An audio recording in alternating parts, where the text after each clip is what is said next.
G'day guys, my name's Dave from Guitars Already Hero. In this video, I'm going to be giving you the definitive guide to using foot switches with the Katana 100. If you own a Katana 100, it's already a great amp, but a lot of people don't know that you can really unleash the full power and utility of this amp by adding foot switches. So first off, let's have a look at the GAFC foot controller, which is only compatible with the Katana 100 models and not with the 50 models. But this is an awesome controller. It costs about 130 US. Now, when you buy the foot controller, it comes with the TRS cable, which is great.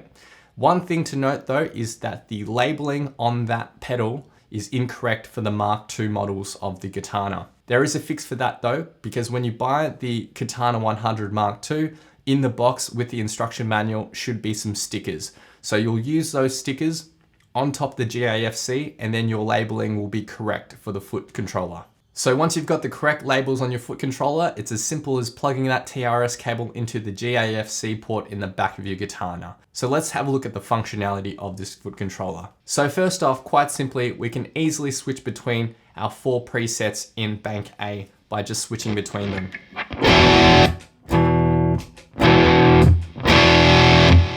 So those are our 4 presets in Bank A, but how do we get to Bank B? To do that, you'll just need to hold down the panel button until it starts flashing. And now with the panel light flashing, we're in the Bank B patches and we can cycle through them. Of course, if you want to switch to the panel setting, whatever's currently set on the amp, you can just tap the panel button and you'll go to those settings. Now, where the GAFC really comes in handy is where we can individually toggle on and off our effects or boost pedals on a particular patch. So I'm on my channel 2 patch here on Bank B, but what if I want to turn off the boost or turn on the delay or turn it off? Well, all I'll do is go into the effects button, and now we're in the effects mode. So you can see that the boost pedal's on, the reverb's on, and the delay's on. So this patch has delay. But if I want to turn that off, simply toggle that button. And it's simply just the reverb. I can turn off the reverb. And now we're completely dry. I can turn off the booster as well. And now we just got the bare bones amp tone. What you essentially have now is an effects floor pedal right at your feet. So we can go even further and add effects to our chain. So we've got flange there, and we can go even further, add a modulation effect to our chain.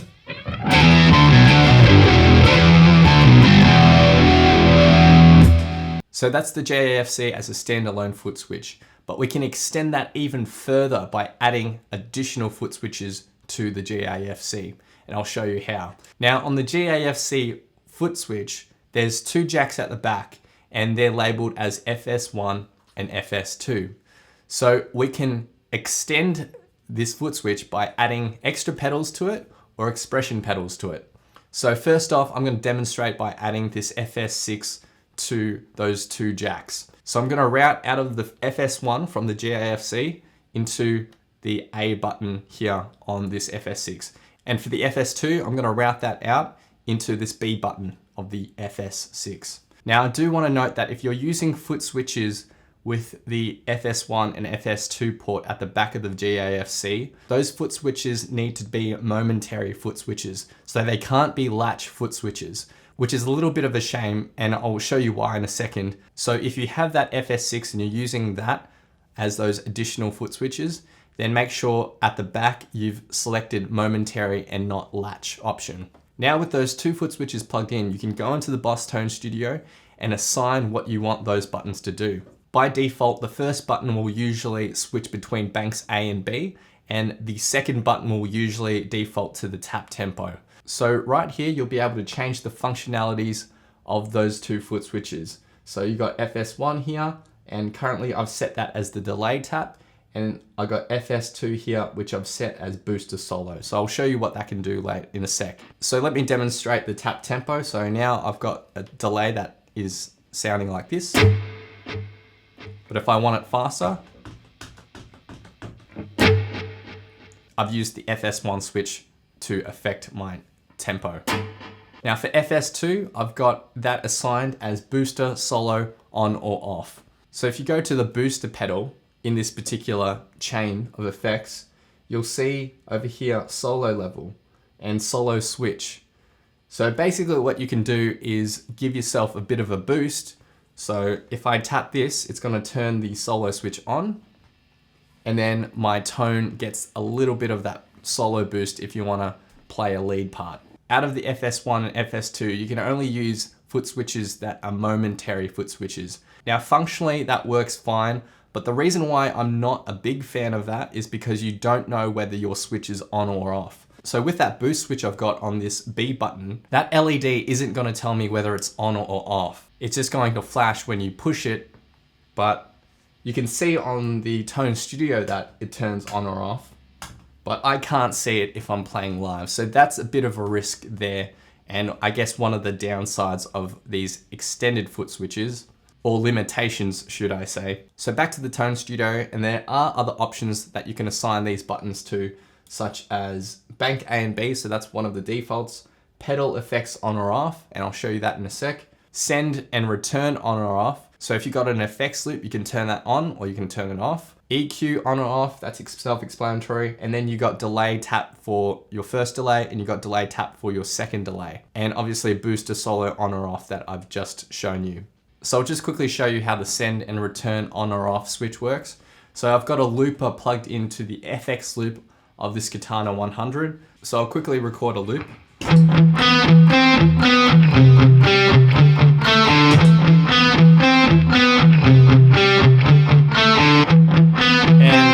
If I want to turn off that loop, I can just tap this B button. And that loop is now off. The send and return is effectively disabled. If I want to turn it back on, tap that button, and we're back on.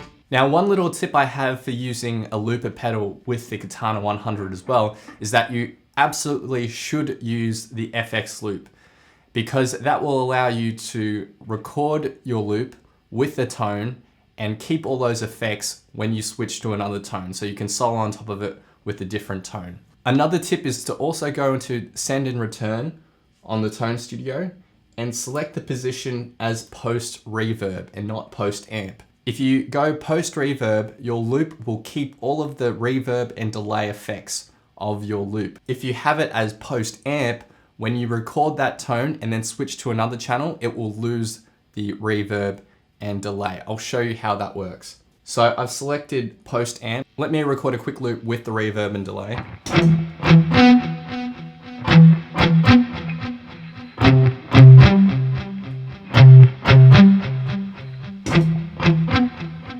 And now if I switch tones, that loop completely loses those effects. Now I'll do the exact same thing, but with the send and return as post reverb.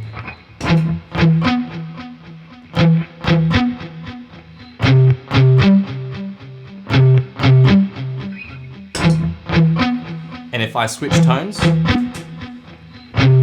that loop keeps that reverb and delay. So that's just one thing I want to note when using a looper with the Boss Katana 100.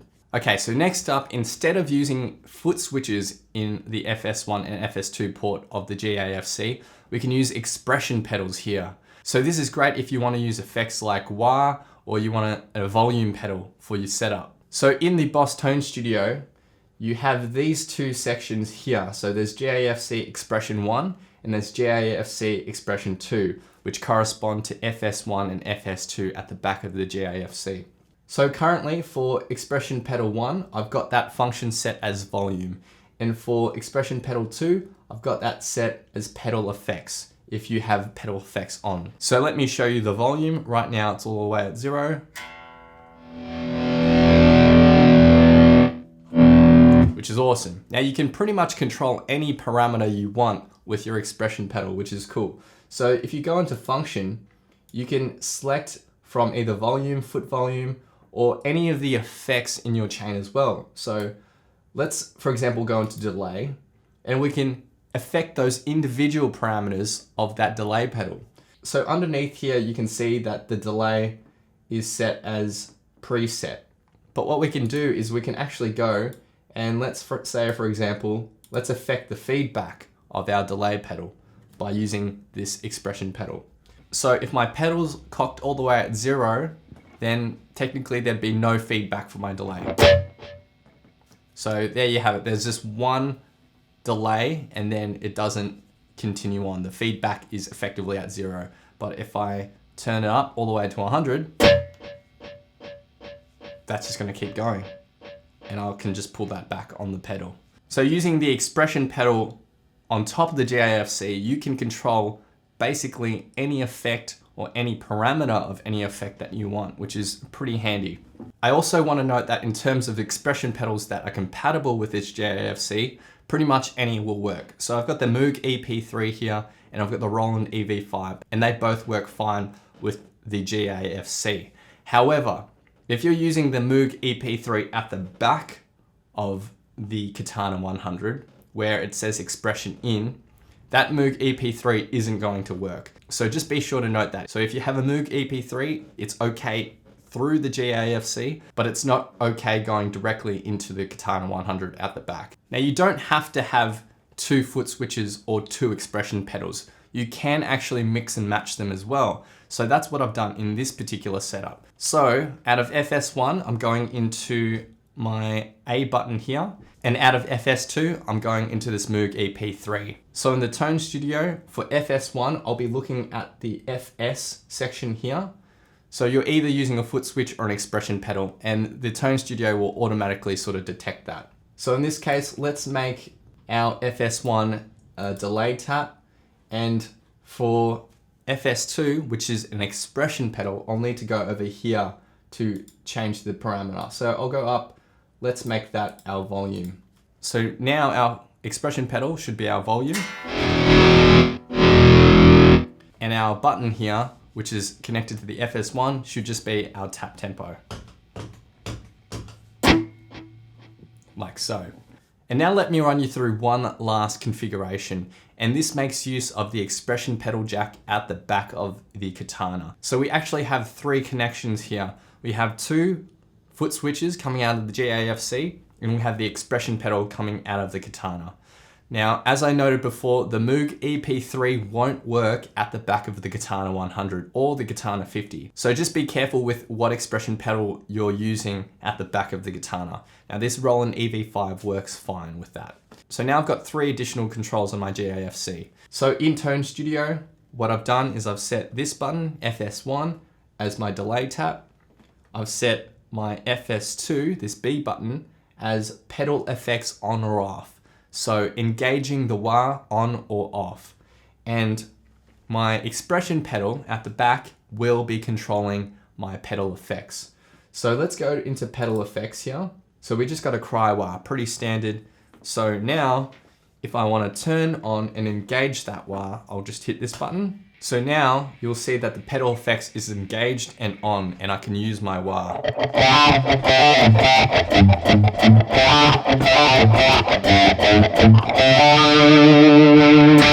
Let's disengage my wah.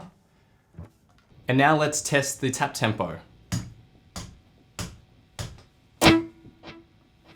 Pretty cool. Now you can assign the function of the expression pedal coming out of the Katana in the Boss Tone Studio on this tab here. So in assign, you'll go to the left side and here you can choose the function. So right now it's pedal effects / foot volume. So it serves 2 functions. Right now with the pedal effects off, it just works as a foot volume controller. But when I engage the pedal effects, then it's a wah, which is pretty awesome. But just like I showed you earlier with the other expression pedals, you can use that expression pedal to fine tune pretty much any parameter of any effect in your chain, which is pretty cool. And you can just do that on the Boss Tone Studio. Another configuration that you could use is 3 expression pedals. You could have 1 at the back and 2 coming out of the GAFC. But that's a little bit of overkill, but just letting you know that it is possible. So what's possible if you don't have a GAFC? Well, you can plug in an expression pedal at the back of the Katana 100, and in the Tone Studio, you can assign it to do pretty much anything you want. So you'll just need to go to the Assign tab in the Knobs Expression Pedal section, and then you can select what you want it to control. So let's just go with volume. And there you have it. Again, note that the Moog EP3 will not work at the back of your Katana. The other option is to use a foot switch pedal like the FS6 at the back of the Katana 100. However, you will only be able to cycle through 4 of your patches and not all 8. With the FS6, you'll need both of those buttons on latch mode, so the lights are either on or off. And in terms of polarity, I like having the light on when we're in bank A, and when I tap the button, we go to bank B, as you can see in the Tone Studio. And for the second button, that swaps between channel 1 and 2. So right now, currently in channel 1, when I tap that and the light goes off, we're in channel 2. So that is also possible if you have an FS6 with the Katana 100, but you'll only be able to cycle through 4 of your patches. As you can see, there's a big discrepancy of what you can do with the GAFC versus just an expression pedal or just a simple foot switch. So there you go, guys. That's my complete overview of how to use foot switches with the Katana 100 Mark II. If you have any questions about my configurations, then please leave them in the comments below. If you've enjoyed this, hit the like button, hit subscribe, and I'll see you guys next time on Guitar Zero to Hero. Cheers.